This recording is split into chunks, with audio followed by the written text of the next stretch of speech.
સુરતના પૂણા ગામમાં સ્માર્ટ મીટરનો વિરોધ યથાવત રહેવા પામ્યો હતો। મહિલાઓએ નારેબાજી કરી વિરોધ નોંધાવ્યો હતો અને સ્માર્ટ મીટરને લઈ મોટા પ્રમાણમાં વાંધાજી કરી હતી।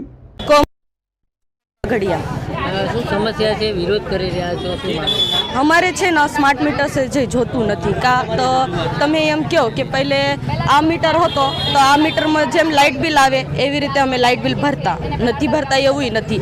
અમે ભરતા તો જ અમને લાઇટ મળે ને। તો તમે એમ કહો કે સ્માર્ટ મીટર તમે મૂકો પછી તમારે પહેલે લાઇટ બિલ ભરવાનું અને પછી તમને લાઇટ મળશે તો અમારે શું સમજવું આમાં?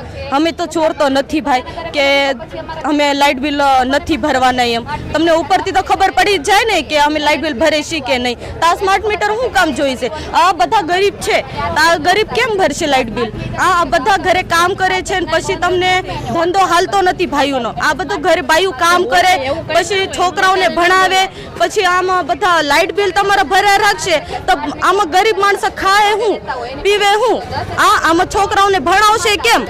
તો અમારે આ જ કહેવાનો મતલબ છે કે તમે છે ને આ અમારે સ્માર્ટ મીટર જોતું જ નથી। અમારે જે રેગ્યુલર મીટર હાલે છે ને અમારે ખાલી ઈ જ જોઈશે। અને સરકારને અમારે ખાલી એટલું જ કહેવાનું માંગીએ છે કે તમે ગરીબના ઘરે આ મીટર બેહારવાની વાત કરો છો તો તમે આ મોદી એમ કહે છે કે આ ગરીબના ઘરે સારું છે તો તમે એમ કેમ નથી કહેતા કે આ મંત્રીના નાના મોટા મોટા ઉદ્યોગપતિના ઘરે કેમ નથી મૂકતા? આ ગરીબના ઘરે જ કેમ આવે છે? અમારે કહેવાનો મતલબ આ છે કે તમે પહેલે અહીંયા જઈને મૂકો, અહીંયા બધું કેમ થાય છે એ જોવો પછી તમે અમારા ઘરે આવજો। પછી તો અમે કાંઈક કહો પછી અમને કહેજો કે અમે હું ગલત છીએ આમાં।